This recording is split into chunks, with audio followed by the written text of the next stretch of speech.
नमो नमः।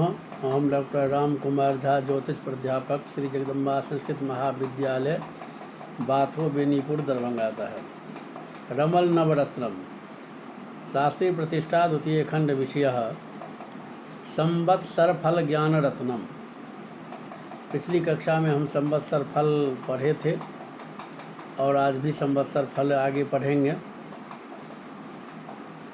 मतांतर से संवत्सरादि फल का फल के विचार।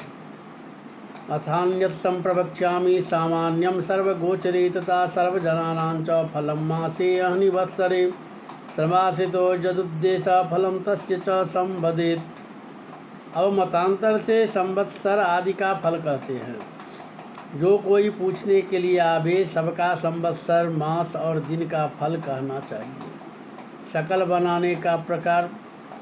रमलम पातेत तत्र प्रस्तारम कार्येत हृदय सावितं च पुनस्तस्य कुर्यात् पूर्वोदितक्रमात् साविताच्चैव प्रस्तारात् प्रथमेन त्रयोदशं गुणयेत् तद् समुत्पन्नं स्थापयेत् तद् पृथक् स्थले चतुर्थस्थेन खंडेन गुणयेच्च चतुर्दशं तत् पृथक् स्थं पुनः स्थाप्य तिथिखंडे नगेन च पृथक्स्थं दशमस्थेन षोडशं गुणयेत् तदा एव चत्वारि खंडानि तेभ्यः खंडद्वयं कुरु द्वाभ्यामेकं समुत्पाद्य तस्मात् वर्षफलं वदेत्। यदि कोई संवत्सर आदि का फल पूछे तो प्रस्तार बनाकर पूर्व कथित प्रकार से उसका साबित प्रस्तार बनावे। साबित प्रस्तार की पहली और 13वीं शकल के योग से एक शकल, चौथी और 14वीं के योग से दूसरी शकल, 15वीं और 7वीं के योग से तीसरी शकल, 10वीं और 16वीं के योग से चौथी शकल बनावे। इन चारों शकलों में से पहली दूसरी से एक शकल और तीसरी चौथी से दूसरी शकल बनावे। फिर इन दोनों में से एक शकल बनाकर वर्षफल कहना चाहिए। प्रथम मास फल कहने के लिए शकल निर्माण। यदि मास फलानां च ज्ञातुमिच्छास्ति चेत् तदा प्रस्तारात् साविताद्यानि चत्वारि शकलानि वै तेभ्यः प्रस्तारकं कुर्यात् तस्मात् पूर्वोक्तवर्त्मना कुर्यात् चत्वारि खंडानि तेभ्यः खंडद्वयं तथा द्वाभ्यामेक च तत्खंडं ज्ञेयं प्रथममासकम्। यदि मास फल जानने की इच्छा हो तो पहले साबित प्रस्तार से लाई हुई 4 शकलों के बस एक प्रस्तार बनावे।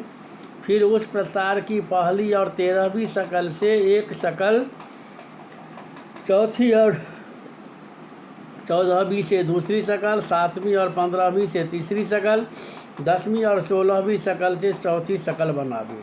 फिर इन चारों से 2 और 2 से एक शकल बनावे। इस शकल से प्रथम मास का फल कहें। द्वितीय आदि मास फल के लिए शकल।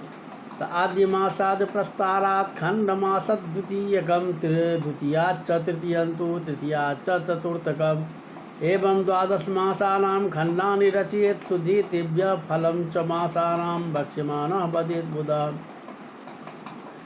पूर्वानीत प्रथम मास की शकल से मास प्रस्तार की पहली शकल को गुना करने से जो शकल उत्पन्न हो उससे दूसरे महीने का, इसको दूसरी शकल से गुना करने से तीसरे महीने का और तीसरे शकल से गुना करने से जो शकल उत्पन्न हो उससे चौथे महीने का इत्यादि 12 मासों का फल आगे कथित के अनुसार कहना चाहिए। प्रत्येक दिन के फल कहने का प्रकार। यदि प्रतिदिन ज्ञातो फलं वाक्षा तदा शृणु आद्यमासस्य प्रस्तारात् जातं खण्डचतुष्टयं पूर्वोक्तेनैव मार्गेण तेभ्यः प्रस्तारकः कुरु आद्यमासदिनस्यैव प्रकारः कथितो बुधे तस्मात् पूर्वोक्तमार्गेण खण्डमेकं च साधयेत् तत्खण्डं तद्दिनस्यैव ज्ञेयं तस्मात् फलं वदेत्। प्रथमाच्च द्वितीयस्य तृतीयश्च द्वितीयकात् तृतीयाच्च चतुर्थस्याप्येवं कुर्यान् निरन्तरं 30 संख्यं प्रतिदिने मासे च प्रथमे फलम् एवं द्वितीयमासश्च दिनानि च द्वितीयके तृतीयाच्च तृतीयश्च दिनानि फलमीलवेत्। अर्थात यदि प्रत्येक दिन के फल जानने की इच्छा हो तो पूर्व कथित प्रकार से 4 शकल बनाकर उनसे एक प्रस्तार बनावे। फिर इस प्रकार से पूर्वोक्त कथित प्रथम मास की लाई हुई शकल की तरह एक शकल बनावे। इससे मास के प्रथम दिन का फल कहे। फिर फल कहने के लिए द्वितीय आदि मास की लाई हुई शकल की तरह मास के दूसरे आदि दिन का फल कहे। इस तरह दूसरे महीने की शकल के बस दूसरे महीने के दिन का, तीसरे महीने की शकल से तीसरे महीने के दिन का इत्यादि 12 मासों के दिन का फल कहना चाहिए। अब ग्रंथ का कर्ता जो हैं सो कुछ उपदेश देते हैं। एवं 12 मासेषु दिनानां सकलानि च कार्याणि च फलान्येभ्यो भक्षे खंडानुसारतः। पूर्व कथित प्रकार से 12 महीनों के दिनों के अलग अलग शकल बनाकर भक्ष्यमान रीति के अनुसार फल कहना चाहिए। पृथक संवत्सर शकलों का फल लिखते हैं। उसमें पहले लेहयान का फल। लेहयान यदि खंडम स्यात् फलम तस्य वदाम्यहम् पूर्वशास्त्रानुसारेण स्वबुद्धे कौशलेन च जना कुशलिनः सर्वे शुभकर्मरता सदा कृष्णान्यस्य समृद्धि स्यादिति स्वल्प भय भवेत्। चतुष्पदां च दासानां किंचित् कष्टं वदेत् ध्रुवं फलमीशान दिक्स्थानां देशानां कुर्मरूपतः। पूर्व शास्त्र के अनुसार अपनी बुद्धि की चतुरता से पहले लेहयान शकल का हल लिखते हैं। यदि संवत्सर शकल लेहयान आए तो उस वर्ष में सब लोगों को सुखी, शुभ कर्म में निरत, खेती में ज्यादा उपज इत्यादि का थोड़ा भय, चतुष्पदों और दासों को कष्ट होता है। इस तरह कूर्म चक्र द्वारा दिग्ज्ञान करके ईशान कोण में पूर्वोक्त फल अधिकतर होता है।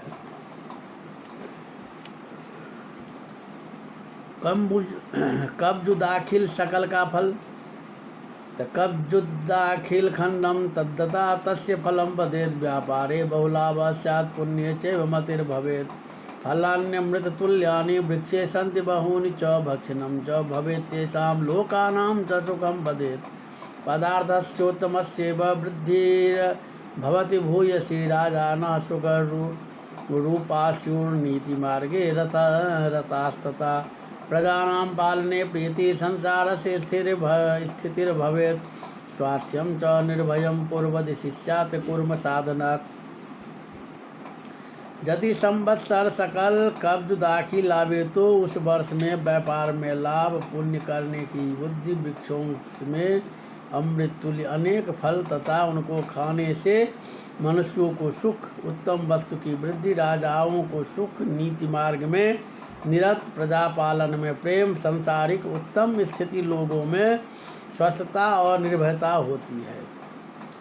इस तरह का फल कूर्म चक्र द्वारा दिग्ज्ञान करके पूर्व दिशा में विशेषकर होता है।